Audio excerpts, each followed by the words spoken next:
tiene que oír, tiene que escuchar. Escuche. Por suerte, Christine Lagarde y el mundo está comprometido en lo que nos pasa, en ayudarnos, en realmente acompañarnos, ¿no? Que como lo hemos sentido en los comentarios de cada uno de ellos, de los líderes más importantes que nos han visitado. Tenemos que esperar meses de trabajo, y ese trabajo nos va a llevar a bajar la inflación y a que lentamente nuestra economía vuelva a arrancar. Y este es el camino que tenemos, y sin hacer pronósticos, sino trabajando. Sigamos con los datos en lo que tiene que ver con este retroceso industrial que es histórico, comparable con las etapas de mayor caída de la industria. 6,8% es la caída en octubre en términos interanuales respecto a octubre de 2017. El sector textil 23%, el sector automotriz 10% según en este caso el INDEC, y metal mecánica cae 21,39%, 20%, cuando ya estamos hablando de 2 dígitos y más de un 20% estamos hablando de una destrucción. Argentinos están por el camino correcto.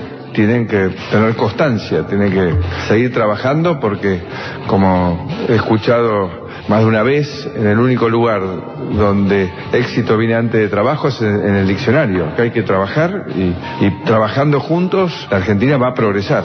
Este es el dato quizás más elocuente, 48,1%, prácticamente 1 de cada 2 niños hasta 17 años se toma lo que es la medición. En la Argentina está considerado que sufre algún tipo de limitación, algún tipo de privación, esto es que sufre la pobreza. Los argentinos no somos los mismos que éramos un año atrás. Lo importante es que nos sirvió para entender más cómo insertarnos en el mundo. Marca de radio.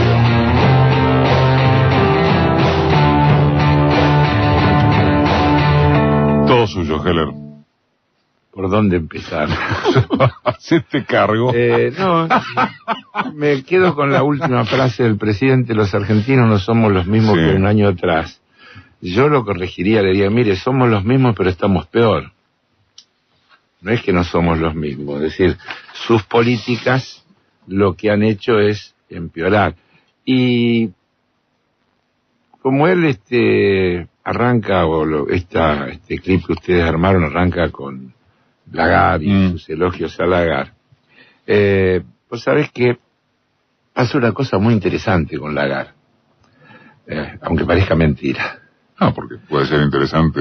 Claro. Siempre. Yo rescaté 2 artículos, uno que está en el blog del Fondo Monetario. Ajá. Así que cualquiera que lo quiera buscar, es un blog que se llama, creo que Diálogo a Fondo, el blog sobre temas económicos de América Latina. Si alguno cree que estoy inventando, puede ir a buscarlo. En el blog del Fondo. En el blog del Fondo, donde reproduce un discurso que hace, o se basa en un discurso que hace Lagarde, en un evento en Francia con motivo de la conmemoración de el final de la Primera Guerra Mundial. Ajá. Y entonces hace una descripción Lagarde de época y la trae a la época presente. Y entonces dice que las 5 décadas que lo precedieron fueron un periodo de avance tecnológico notable. Mirá que barcos a vapor, locomoción, electrificación, telecomunicaciones, tomó forma el mundo moderno. A la vez fue un periodo de integración mundial sin precedentes. Para muchos la primera era de la globalización. Y sigue, etcétera, explica todo eso. Y dice, escucha bien, todo esto generó gran riqueza que sin embargo no se distribuyó justa ni equitativamente. Fue la era de las fábricas sombrías y peligrosas, y de los varones con B larga ladrones. Fue una era de desigualdad enorme y creciente.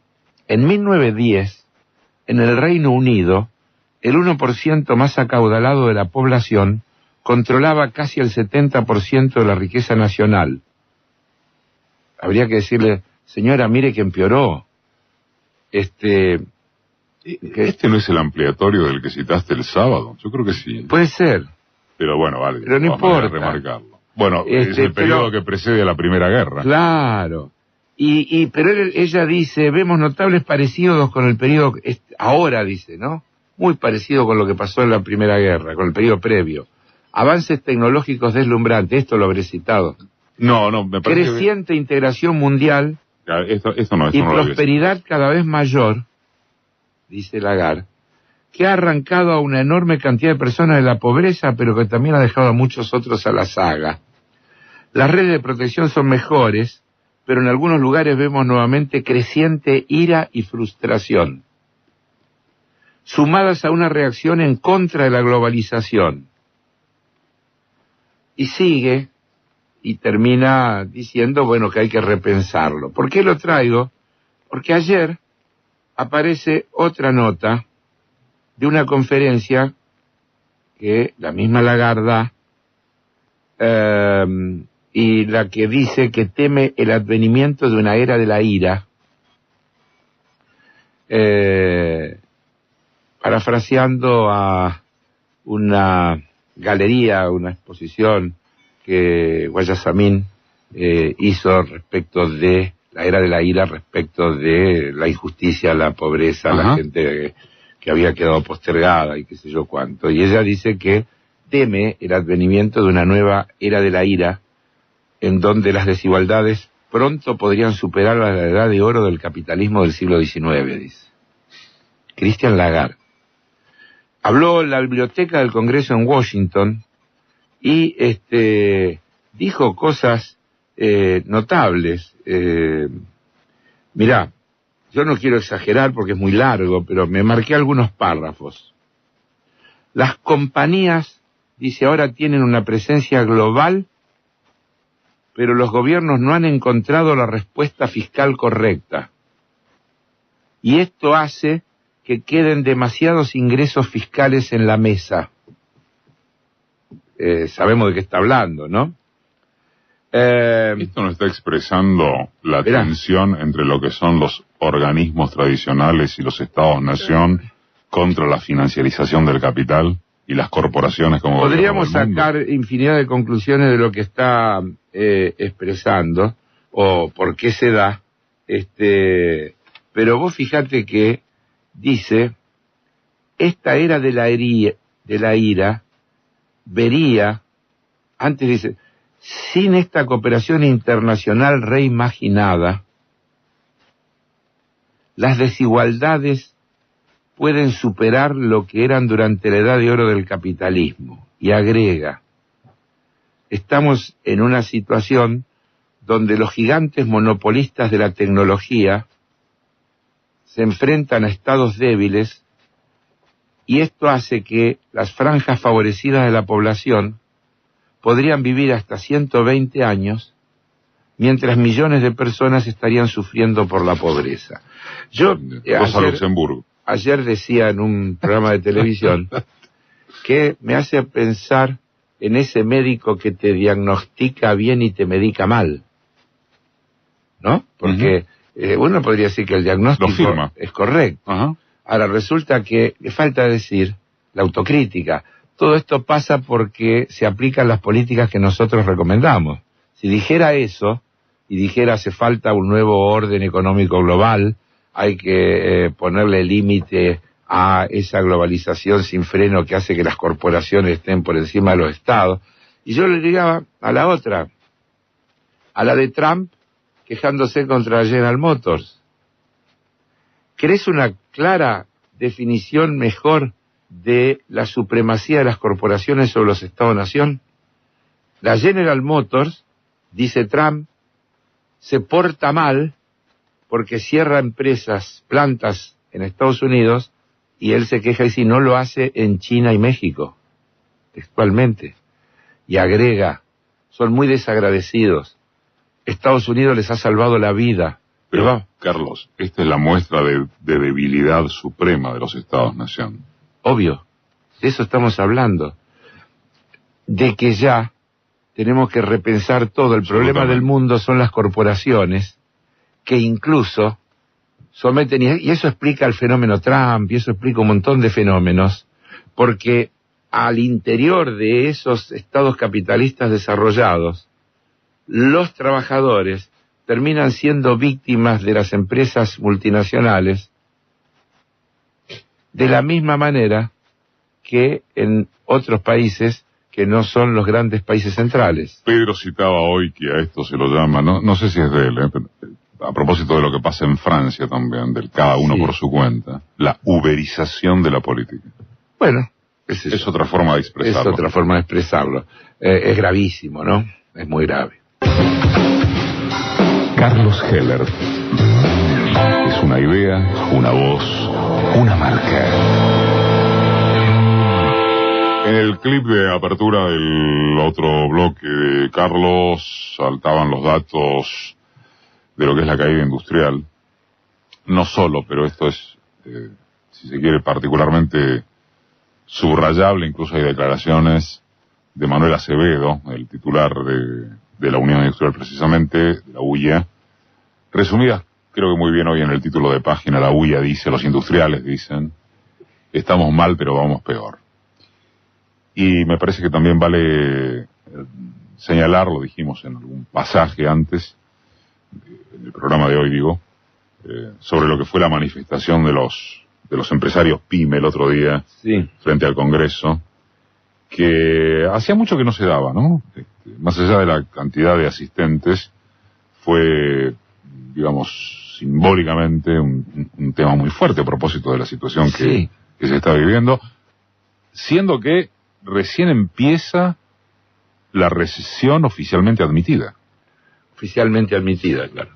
Empiezo por lo de los empresarios PYME, me parece un hecho trascendente, porque además muestra que van entendiendo o se van dando las condiciones para unir fuerzas de una cantidad grande de organizaciones PYME, que si vos las mirás, uno debería decir en general, representan al mismo sector, caracterizan de una manera similar la situación, no tienen grandes diferencias en cuanto a las propuestas que plantean sobre todas son defensoras del mercado interno, es decir,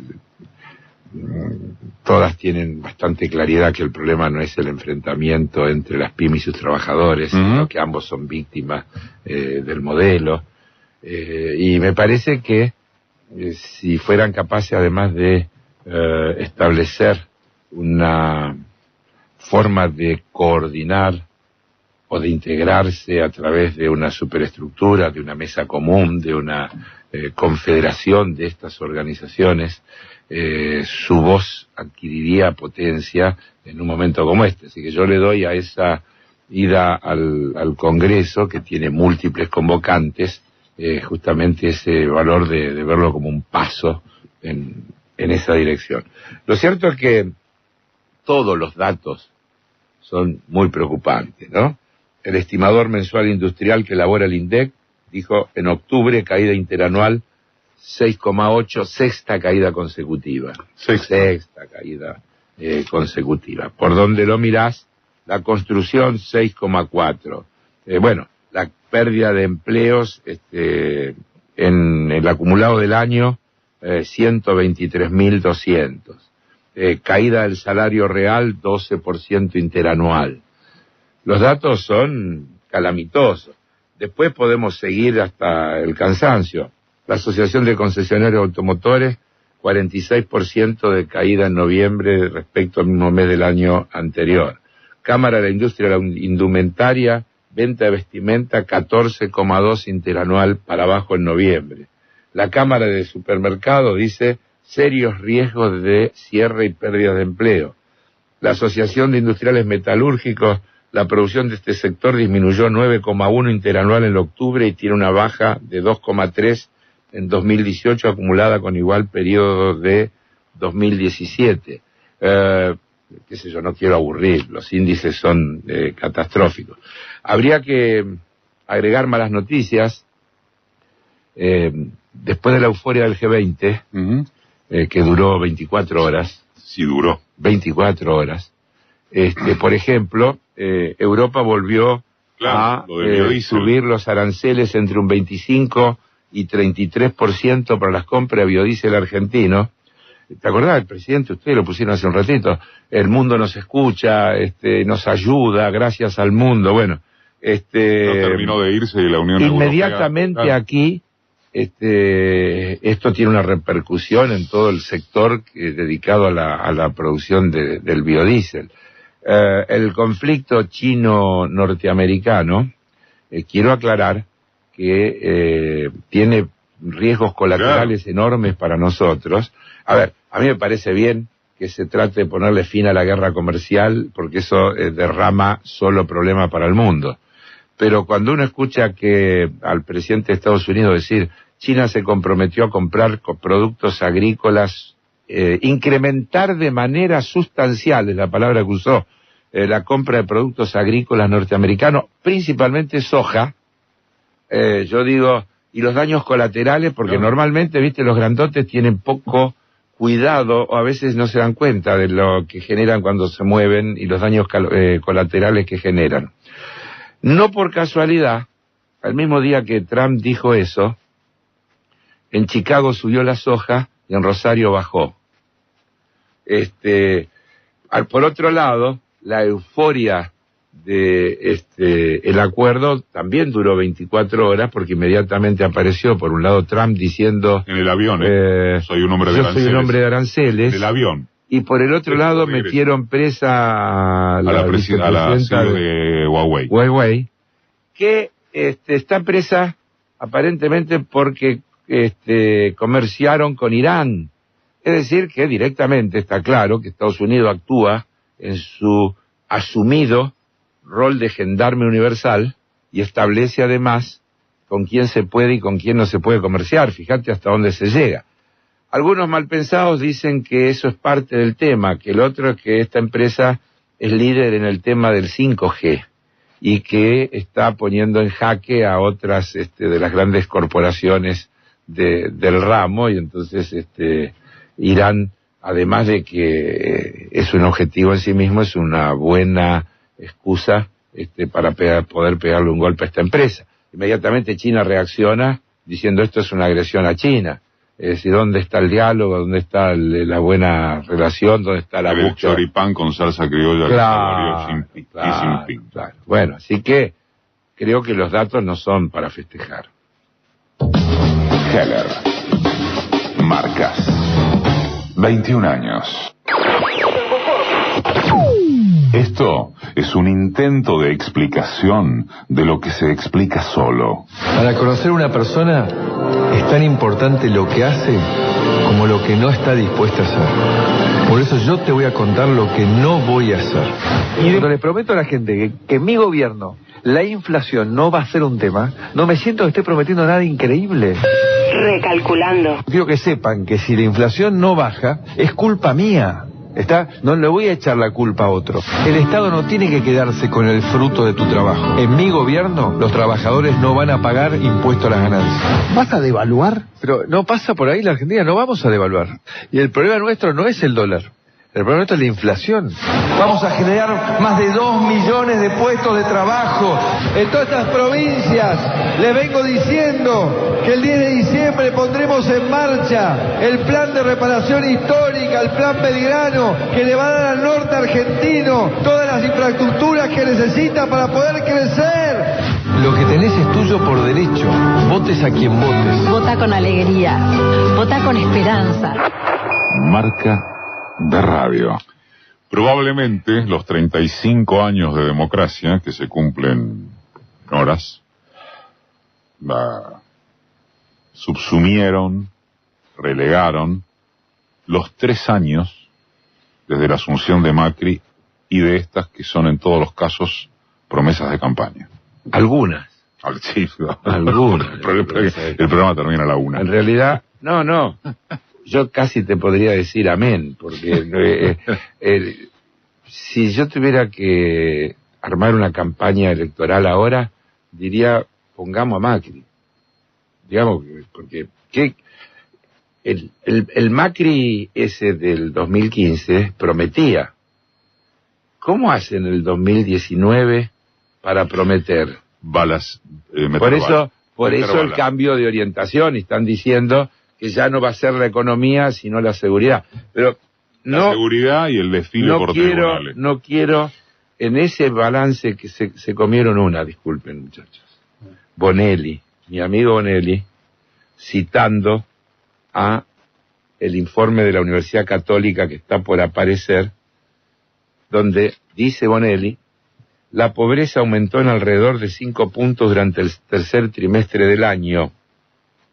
La abrupta suba obedece a dos cuestiones centrales: la aceleración del proceso inflacionario y la caída fuerte de la actividad formal e informal. Y recuerda que Macri dijo, mídanme. No los voy a defraudar. No, mídanme por si logro reducir la pobreza. Si no logro reducir la pobreza, mi gobierno habrá sido un fracaso. ¿No? Sí. Habrá sido un fracaso. Bueno, le queda poco tiempo, ¿no? Para que no pueda ser medido como un fracaso. Entonces, si es por el indicador de la pobreza, además de que mi sensación, este informe que apareció también de UNICEF sobre los chicos, porque también la pobreza hay que analizarla metiéndose adentro en el dato. El informe de UNICEF dice que la mitad, 48 y pico, de los chicos de este país, 48,6. 48,6, son desde un punto de vista conceptual pobres, porque alguna de las 7 cosas con las que se mide la pobreza le afectan. Pero que un 20 están afectados por alguna causa grave. No comen bien, viven cerca de un basural, en una zona inundable. Son datos catastróficos. Porque, digamos, en ese 48 y pico entran algunos que no van a la escuela, que es otro dato catastrófico, que no tienen atención sanitaria adecuada, que es otro dato catastrófico, porque es gente que luego va a tener problemas en el resto de su vida, y después habrá algún inculto, para llamarlo del término más suave que se me ocurre, que dirá, mirá ese vago, por ahí sin tener en cuenta que no comió, que no se educó, que no se vacunó, que la sociedad lo castigó desde el día que nació para que en concreto sea alguien menos dotado y menos apto para poder trabajar, para poder competir, para poder rendir en cualquier actividad productiva o creativa, de servicio, de lo que se trate. Entonces, lo que está haciendo este gobierno es gravísimo, porque se está destruyendo al sector más sensible, a los jóvenes, que en definitiva es una enorme hipoteca para el futuro. Se está destruyendo el trabajo, se está destruyendo la educación, la salud. Disculpen, pero estamos en los 35 años de la democracia, y Alfonsín decía que con la democracia se cura, se educa y se come. Habría que decir si esa democracia tiene efectivamente un contenido social y ejecutores que trabajan para lograr ese objetivo. El top va a indicar las 12:30, Paso Heller. Hay algunas actividades en las que estarás esta semana, sí, que cuento ahora después del info. Pero por lo pronto el lunes 6 de la tarde, y acerca de los 35 años de democracia, sí, coordinás con Filmus un cierre de Agustín Rossi. Y un panel... Y un panel que es Estela de Carlotto, Mepo Giardinelli, Mercedes Marcó del Pont, Juan Cabandier, Gabriela Dicker, Vanessa Siley, Maru Bieli, además de Max de Lupi, Agustín López Núñez. Para tener un poquito de festejo. Sí. O de aflojamiento, ¿va? Eso es el lunes a las 6 de la tarde en el ND Ateneo, en Paraguay 918. Y me confirmás, el martes 6 de la tarde... En el Patria. En el Patria estás en la representación de Ajustados, el libro con Diego Rubín. Diego Rubín Sal, y también con Agustín Rossi, que hará de comentarista, digamos. Lo del lunes es a las 6 de la tarde en el NB. Lo del martes también. Nosotros hacemos todas cosas a las 6. Listo.